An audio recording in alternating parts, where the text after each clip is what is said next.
The night was settling into one of those heavy, oppressive silences that only small towns seem to know. Beyond the windows, fields stretched into endless darkness, the occasional croak of frogs punctuating the stillness. Inside my dimly lit living room, I lounged on the couch, a half-forgotten movie playing in the background, while I scrolled aimlessly through my phone. The sudden buzz of a new notification made me jump slightly.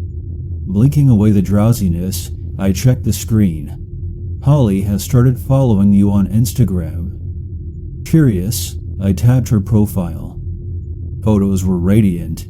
Sun-drenched beaches, mirror selfies at the gym, candid shots with friends. She wasn't just beautiful, she seemed real. 5,000 followers, hundreds of comments under each post, and friends tagged in photos going back years. A skeptical part of me scanned through the feed, hunting for the typical signs of a bot or catfish, but found none. Then, another vibration. A direct message. "Hey, I honestly don't do this a lot, but I thought you're really cute." A small grin tugged at my lips. This wasn't the first time a stranger had DM'd me, but something about this felt different. Natural, even. Maybe it was the small town loneliness talking, but I messaged her back. "I think you're cute too." What followed was an effortless conversation that stretched into the night. We shared stories about high school drama, fitness goals, favorite movies. She asked questions, laughed at my jokes. It was easy. Too easy, maybe. But I pushed that thought aside. By the time we said goodnight, we had exchanged numbers and agreed to meet up the following night at Lucky's Bar, a popular local hangout. The next day, nerves gnawed at me in a way I hadn't felt since my first school dance. I arrived at Lucky's early, parking under a flickering streetlight and trying not to look like a complete idiot, rehearsing greetings in the rearview mirror. Minutes ticked by. No sign of. Then my phone lit up. "Hey, my car broke down nearby. Can you come get me?" A pit opened in my stomach. Her location was pinned on a lonely road flanked by dense woods, a place no one should be stranded alone at night. Rationalizing away my fears, I texted back, "On my way." Driving into the night, the roads narrowed, and the trees grew thicker, gnarled branches clawing at the moonless sky. I found her car, a black Nissan Altima, hazards blinking weakly, hood popped open. I parked cautiously across the road and approached. Every instinct screamed at me that something was wrong. The windows were pitch black with heavy tint. No way to see inside. "Polly," I called out, tapping on the glass. No response. I circled the vehicle, glancing under the hood. Everything looked untouched, staged even. Growing uneasy, I stepped back toward my car and froze. The driver's side window, fully closed before, was now cracked open, barely an inch. Out of the darkness within, a large, rough hand emerged, gesturing with a single crooked finger to come closer. An icy fist gripped my chest. That wasn't Holly. Adrenaline surged. I stumbled back, shouting, "Get lost!" before sprinting toward my car. My fingers fumbled with the keys, the engine roared to life, and I sped down the deserted road, wheels screeching in protest. My heart hammered as I glanced into the rearview mirror. Headlights. No, not just headlights. They were tailing me, gaining speed. Thinking quickly, I switched off my headlights, plunging into darkness. The world became a series of jagged shadows and blurred outlines as I weaved through side streets, doubling back, making random turns. Minutes felt like hours. Eventually, the headlights disappeared. I didn't stop until I pulled into my driveway, my body trembling uncontrollably. Inside, under the false safety of my home's fluorescent lights, I opened Instagram. Holly's profile was gone.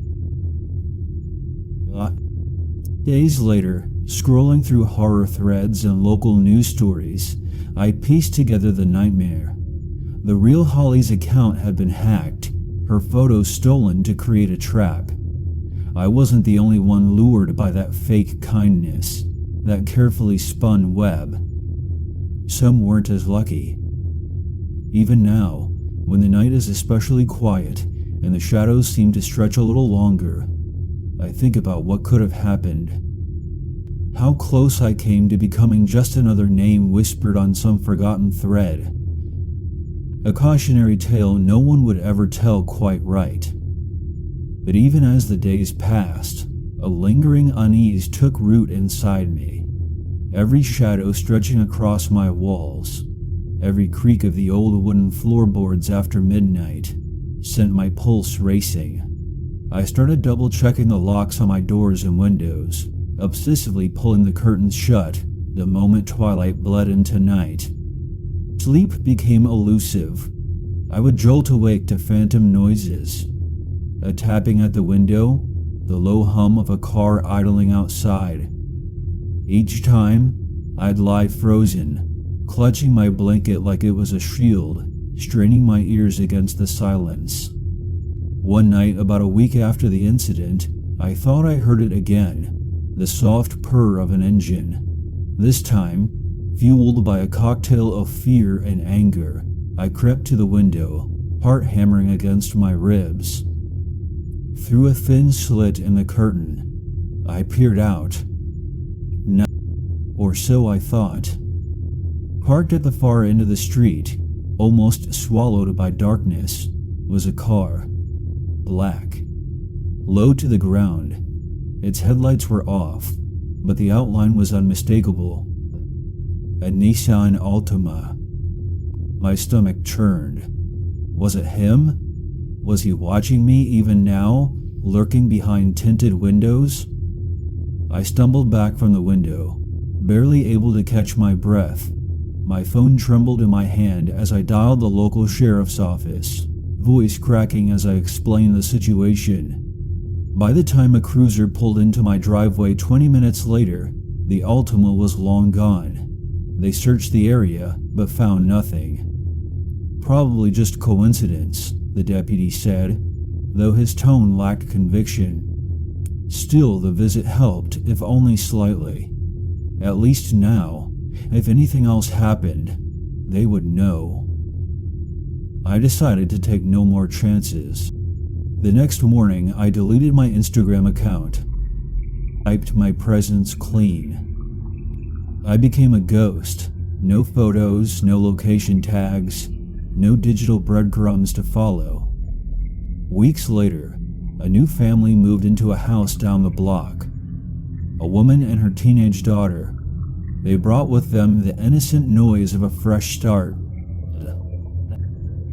But as I watched them from my darkened window one night, a cold realization gripped me. Predators don't just vanish. They move on. They find new prey. Some nights, when the wind is still and the stars blink coldly overhead, I wonder if somewhere a young woman is tapping through her phone, smiling at a handsome stranger's DM. And I wonder if right now he's watching her too, waiting for his second chance.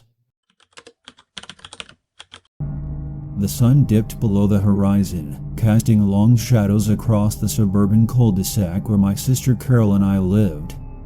The street was always unnervingly quiet after dark, with only the occasional bark of a distant dog or the mechanical whir of sprinklers breaking the silence. Inside, our house buzzed with the trivialities of a lazy evening. Carol tapping away on her laptop, me sprawled across the living room floor, meticulously painting my nails. My phone, sitting nearby, buzzed with a notification from Instagram. Another like on the beach picture I'd posted earlier that day, A casual shot of me and a few friends smiling into the sun, waves crashing in the background. Among the familiar usernames, one stood out. A stranger had left a comment, 3 flame emojis. Curious, I tapped on his profile. Only 3 photos, each a poorly lit selfie of an older man, possibly in his 40s or 50s. He had about 80 followers and followed over 200 accounts, including mine. A little creepy, sure, but I brushed it off. It happens sometimes when you had a public profile. However, it didn't stop there. Every time I posted a new picture, he would comment, "Hot, gorgeous, beautiful." His comments grew increasingly bold, but I ignored them, thinking if I didn't engage, he'd eventually lose interest. That changed when he messaged me directly. "Hey, I just wanted to tell you that you're beautiful, even though I'm like 30 years older than you. LOL." Against my better judgment, I replied with a polite, "Thanks." He messaged again, almost immediately. "I would kill to meet a girl like you." My stomach twisted, but again I brushed it off with a simple, "Thanks." When he followed up with, "Maybe one day I'll meet you, LOL," I stopped responding altogether. His obsession left an oily residue that clung to my thoughts longer than I cared to admit. I didn't hear from him for a while, and foolishly, I let my guard down. Until the night I posted another picture, this time of Carol and me standing outside our house. The comment appeared minutes later. "You and your sister are so cute." That was it. I deleted the comment and blocked him without a second thought, feeling a rush of relief. Later that evening, while getting ready to meet friends, I caught movement through the bathroom window. Peering out, I noticed a car idling just beyond the bushes that separated our yard from the neighbors. Its headlights clicked off, leaving only a dark silhouette. A Maxima, black, tinted windows. A knot of fear tightened in my chest. I closed the blinds hastily and hurried downstairs. Carol was still in her room, headphones on, oblivious. Keys in hand, I stepped outside, casting a wary glance toward the Maxima. No movement, no sound. Trying to appear calm, I climbed into my car, locked the doors, and pulled away from the curb, heart pounding. In the rearview mirror, I could still see it. Just sitting there, watching. The social gathering at my friend's house was supposed to help me forget the unease gnawing at my mind. Laughter, music, and clinking glasses filled the air, but my heart wasn't in it. Even as I smiled and made small talk, I couldn't shake the image of that black Maxima sitting silently in front of my house. Hours later, slightly tipsy but determined to get home safely, I pulled into our driveway. The porch light illuminated the front yard, but my blood turned to ice when I saw it, the Maxima. Still there. Still silent. I slowed down, creeping past the car, trying to peer through the tinted windows. Nothing. Just darkness. I parked quickly and texted a few friends to let them know I was home, safe. Stealing my nerves, I stepped out of the car, keys clutched tightly between my fingers like makeshift brass knuckles. The street was dead silent. I made my way toward the house, every step feeling heavier than the last. When I reached the front door, my trembling hands dropped the keys. I cursed under my breath, bending down to retrieve them. That's when I heard it, the soft click of a car door shutting. Panic surged. My fingers closed around the keys, and I lunged for the door, ringing the bell frantically. No answer. Where was Carol? Fumbling, I managed to jam the key into the lock and threw the door open, slamming it behind me and bolting it shut. The house seemed unnervingly quiet, the kind of silence that prickled at your skin. "Carol?" I called out, voice trembling. No response. I climbed the stairs 2 at a time, heart hammering against my ribs. Her bedroom door was ajar. Darkness loomed inside. "Carol," I whispered again, pushing the door open. At first I saw nothing, then movement. A pair of terrified eyes peeking out from the narrow gap of her closet door. She was hiding. Tears streamed down her face as she pressed a finger to her lips, signaling me to stay silent. The realization hit me like a sledgehammer. We weren't alone. From the corner of the room, a figure emerged, a man silhouetted against the faint glow of the hallway light. His posture was tense, predatory. I grabbed Carol's hand and yanked her from the closet. We bolted, our feet pounding against the wooden floorboards, the man's heavy footsteps following close behind. We made it to my car, diving inside and locking the doors. Just as the man reached us, he yanked on the handle, then began slamming his body against the window with brutal force. Carol screamed, sobbing uncontrollably. I started the engine with shaking hands and blasted the horn, hoping to draw attention. Lights flickered on in neighboring houses. The man retreated, sprinting toward the Maxima. Tires screeched as he sped off into the night. We didn't chase him. We drove straight to the police station. Tears blurred my vision as I recounted everything: the Instagram stalking, the Maxima, the break-in. The officers pieced together the horrifying timeline. He must have found our address through the background of the photo I posted, a house number, a recognizable street. He had climbed onto the porch awning, boosted himself up to the second-floor window, and slipped inside while we were still home. By the time investigators traced his Instagram account, it was too late. The account had been deleted, wiping away any chance of easily tracking him. We changed our locks the next day, installed security cameras, slept with baseball bats by our beds. Even now, long after the incident, every time I hear a car engine outside at night, my heart seizes with fear. Some scars aren't visible, some never fade. It started with a whisper against my window. At first I convinced myself it was nothing, just the creaks of the old house settling, the scratch of tree branches in the breeze, or maybe a moth tapping against the glass. After all, our neighborhood was quiet, a sleepy pocket of town where nothing exciting ever really happened. But as the nights grew colder and the tapping became more frequent, the excuses wore thin. Sometimes it happened once, a light scrape barely worth noting. Other nights it would come 3 or 4 times, always so faint that I questioned whether I heard it at all. I told my dad about it.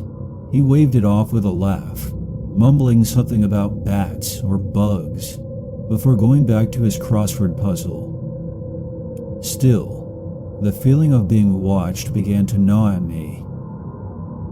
I started keeping my blinds drawn, but that didn't help the growing paranoia. Every shadow outside seemed sinister, every gust of wind a possible intruder. And then one evening my phone buzzed with a message that would unravel everything. It was from an old classmate, a guy I barely remembered, someone I'd had a single math class with years ago. His name didn't even register at first. "Hey, I don't know if you remember me. We used to have class together. I just wanted to let you know about this." He attached a link. Against my better judgment, I clicked it. It led to an Instagram account, JP Unofficial, my initials. My breath caught in my throat. The profile picture was of me, A candid shot taken without my knowledge, maybe at the beach or park. I scrolled down, my stomach twisting tighter with every swipe. There were dozens of photos. Photos of me walking to my car, sitting on a bench, shopping at the mall. None of them posed. None of them taken with my consent. The captions were worse. The love of my life. She looked at me today. My hands trembled as I kept scrolling. The newer photos were even more disturbing. Pictures taken in my own backyard. Pictures taken through my window. One showed me reading in bed, another brushing my hair, another, my breath caught painfully in my chest, of me changing clothes, unaware and exposed. Each image had likes. Each image had comments, encouragements, predators. I dropped the phone like it had burned me. Tears welled up in my eyes as a low, raw fear clawed up my throat. And then, as if summoned by my terror, there it was again, the whisper against the window. But now, it wasn't faint. Now it was deliberate. The sound came again, a slow, dragging scrape against the glass, as if someone was deliberately tracing their fingernail across the window pane. My instincts screamed at me to run, but my body was frozen in place, heart slamming against my ribs with such force it hurt. Summoning every ounce of courage, I staggered backward, fumbling for my phone. My shaking fingers barely managed to hit the speed dial for my dad. "There's someone outside," I gasped the moment he picked up. Within seconds, I heard his heavy footsteps thundering up the stairs. He burst into my room, wild-eyed, and without a word rushed to the window. He yanked the blinds open and threw the window up with a bang. There was nothing, only the empty darkness of our backyard and the swaying shadows of the trees. But we both knew, deep down, that the darkness was lying. Without hesitation, my dad called the police. As we waited, I sat curled on my bed, staring at the window, every fiber of my being hyper-alert to any shift, any sound. The responding officers searched the property with flashlights, combing through bushes, checking under the deck, sweeping the tree line. No sign of anyone. However, one of the officers found footprints, clear impressions in the dirt, leading directly beneath my window. And more chillingly, they found scratches on the exterior window frame, as if nails or something sharp had been dragged across it. I showed the police the Instagram page. They took it seriously, immediately filing a report and sending a request to Instagram to trace the account. By morning, the page was gone. But the officers assured us that even deleted data could be retrieved. Weeks passed in a haze of fear and restless nights. I kept my curtains drawn tight, barely daring to crack a window for fresh air. Every creak of the house sent shivers down my spine. Eventually, the police traced the account back to an old iPod Touch, a device too old to track easily. Whoever it was had been smart, careful, hiding behind outdated technology and public Wi-Fi. There was no easy trail to follow. The case went cold. But my fear remained very much alive. My dad installed new locks, floodlights, and cameras around the property. We even adopted a dog, a big, muscular German Shepherd, for protection. And still, some nights, when the world falls silent and the moon casts long, twisted shadows across my floor, I wake up in a cold sweat, convinced that just beyond the thin pane of glass, someone is watching. Waiting. And maybe they always will.